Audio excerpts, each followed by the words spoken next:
Hello guys, अपनों ने पिछली वीडियो में पढ़ा था राजस्थान के पुरातात्विक स्थल, जिसमें से पहला था कालीबंगा सभ्यता पढ़ी थी अपनों ने। उसके बारे में अपनों ने पहले पढ़ा था कि ये कौन से जिले में है, इसके प्रकाश किसने डाला, इसकी खोजकर्ता कौन थे, उत्खनन किसने किया, ये पढ़ा था।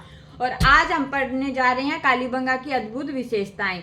और पहली विशेषता है कि यहाँ के जो नगरों की सड़कें हैं वह समकोण पर काटती है।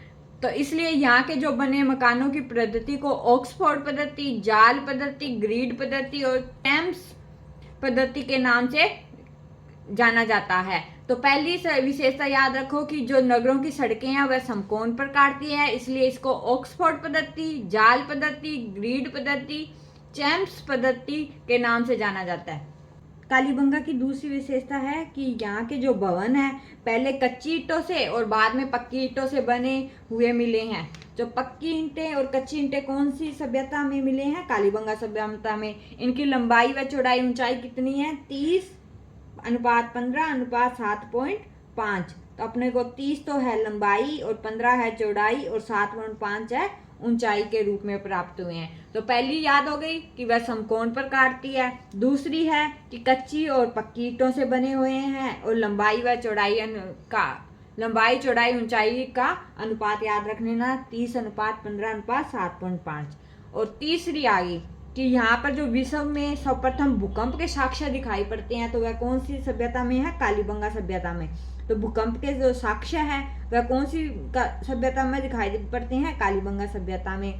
उसके बाद में 4 नंबर विशेषता कि कालीबंगा सभ्यता के जो अवशेष है वह कोटदीजी कहाँ है? पाकिस्तान के रूप में पुरातात्विक अवशेषों से काफी मिलते हैं। जो पाकिस्तान में कोटदीजी स्थान है वहाँ के अवशेषों से काफी मिलते जुलते हैं। और उसके बाद में है 5 नंबर, कालीबंगा सभ्यता जो हल है वह जूते हुए खेतों के साक्ष्य मिले हैं। तो जूते हुए खेतों को याद रखना है कि जूते हुए खेत कौन सी सभ्यता में प्राप्त हुए हैं? तो अपने को याद रखना है कालीबंगा सभ्यता में। और ऐसा अनुमान भी लगाया जाता है कि यहाँ के जो लोग थे वो एक ही खेत में 2 फसलें उगाते थे। एक ही खेत के अंदर 2 फसलें उगाते थे कालीबंगा सभ्यता में। तो इसलिए यहाँ को मिश्रित फसल जैसे कौन कौन सी, जौ और गेहूं के साक्ष्य प्राप्त हुए हैं।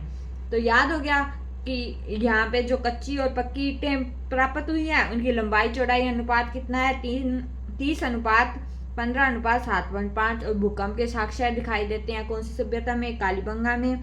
और कोटदीजी पाकिस्तान में जो अवशेष हैं वो भी कौन सी है? कालीबंगा सभ्यता में। जूते हुए खेत कौन से में है? कालीबंगा में। एक ही खेत में 2 फसलें उगाते हैं वो भी कौन सी सभ्यता में है? कालीबंगा सभ्यता में। जो यहाँ की भवनों की जो फर्श है वो अलकृत एवं सजावटी ईंटों से बनी हुई है। मकान बनाने के लिए मिट्टी की ईंटों को धूप में सुखाकर पकाकर प्रयोग करते हैं। तो ये याद रखना है कि जो मिट्टी की ईंटों को धूप में पकाकर प्रयोग करते हैं वह कौन सी सभ्यता में करते हैं? तो कालीबंगा सभ्यता में। ओके गाइस, अपने उन्हें 6 विशेषता पढ़ ली हैं। पहली कौन सी थी? समकोण पर काटती है। दूसरी, पक्की व कच्ची ईंटों का प्रयोग किया जाता है कालीबंगा सभ्यता में, जिनमें लंबाई चौड़ाई ऊंचाई का अनुपात याद रख लेना, 30:15:7.5। और उसके बाद में तीसरा कौन सा था कि भूकंप के साक्ष्य प्राप्त हुए हैं। और एक कोटदीजी जो पाकिस्तान में अवशेष उसके प्राप्त हुए हैं। 5 नंबर पे थे जूते हुए खेत हुए हैं और एक ही खेत में 2 फसलें उगाते थे कालीबंगा सभ्यता के लोग, इसलिए मिश्रित फसल कहते हैं, जौ और गेहूं। 6 नंबर पर याद करना है जो मिट्टी की ईंटों को धूप में पकाकर प्रयोग किया जाता था। अब 7 नंबर पढ़ेंगी।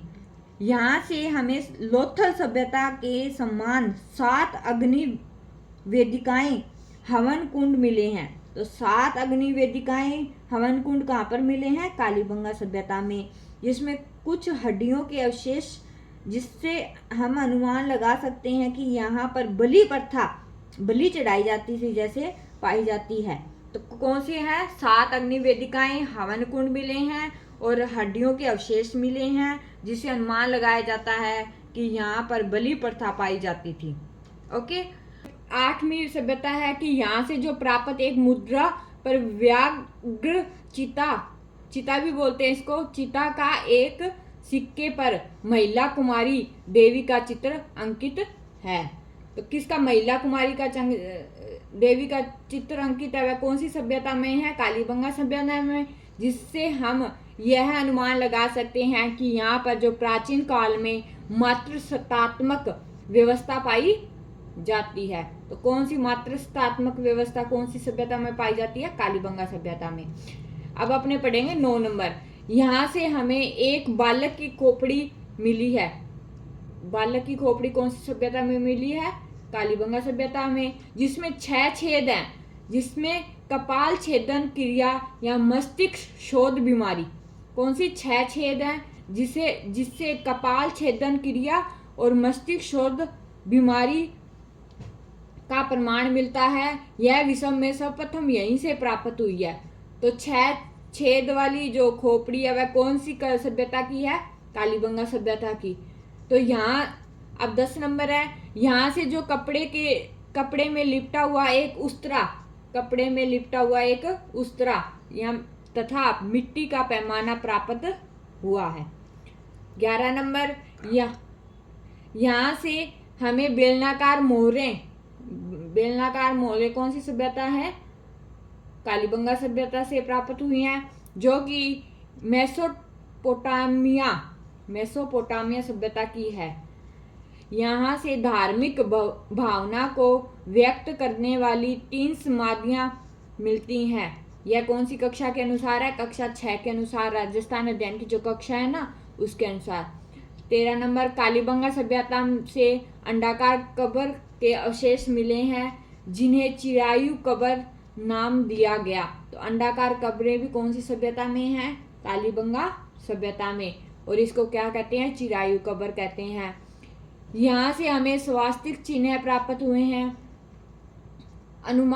अनुमानतः इसका प्रयोग वास्तु दोष को दूर करने में किया जाता है। तो किस में किया जाता है, स्वास्तिक चिन्ह का प्रयोग वास्तु दोष को दूर करने में। स्वतंत्रता के बाद में भारत का पहला पुरातात्विक स्थल जिसका उत्खनन किया गया, ये तो मोस्ट इम्पोर्टेंट है कि जो भारत का पहला पुरातात्विक स्थल कौन सा है स्वतंत्रता के बाद में, तो कौन सा, कालीबंगा सभ्यता।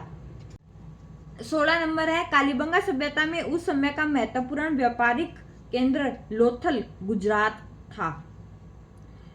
जो उसके बाद में मेन चीज पढ़ेंगे अपने कि यहाँ पर जो रंग है वह लाल, काली, सफेद रंग की जो विभिन्न रेखाएं खींची गई हैं, वह तो पता क्वेश्चन आ सकता है, जो काली और सफेद रंग की जो रेखाएं हैं वह कौन सी सभ्यता में खींची गई हैं। तो अपने को याद रखना है कालीबंगा सभ्यता में। अपनों ने याद रखना है 17 नंबर में, जो कालीबंगा सभ्यता से प्राप्त अपने को खिलौना, बैलगाड़ी, तांबे के बेल, गाय के जो मुख वाले प्याले हैं वह, कांस्य के दर्पण, हाथी दांत का कंगा, मिट्टी के बर्तन, कांच की मणियां व बेलनाकार मुर्रे का हड़प्पा सभ्यता में अपना एक विशिष्ट स्थान है। तो अपने को याद रखना है खिलौना, बैलगाड़ी, तांबे के बेल, गाय के मुख वाले प्याले और कांस्य के दर्पण, हाथी दांत का कंगा, मिट्टी के बर्तन, ये सब कौन सी सभ्यता में है, कालीबंगा सभ्यता में। उसके बाद में अपने 18 नंबर पर पढ़ेंगे, यहाँ पर जो स्नाना घार मिले हैं जिसमें से पानी निकालने की नाली पहले लकड़ी से प्राप्त की बनी हुई है। तो विश्व में सर्वप्रथम लकड़ी की बनी हुई नाली के अवशेष कहाँ मिले हैं, तो अपने को याद रखना है कालीबंगा सभ्यता में। कौन सी सभ्यता में, कालीबंगा सभ्यता के अंदर जो लकड़ी की वो बनी हुई है नाली, वो कौन सी सभ्यता में है, कालीबंगा सभ्यता में। उसके बाद में 19 नंबर पे अपने पढ़ेंगे KUR, जो कनेडी के अनुसार इस सभ्यता में पतन संक्रामक रोग से, जबकि अन्य इतिहासकारों के अनुसार इसका पतन प्राकृतिक आपदाओं से हुआ है।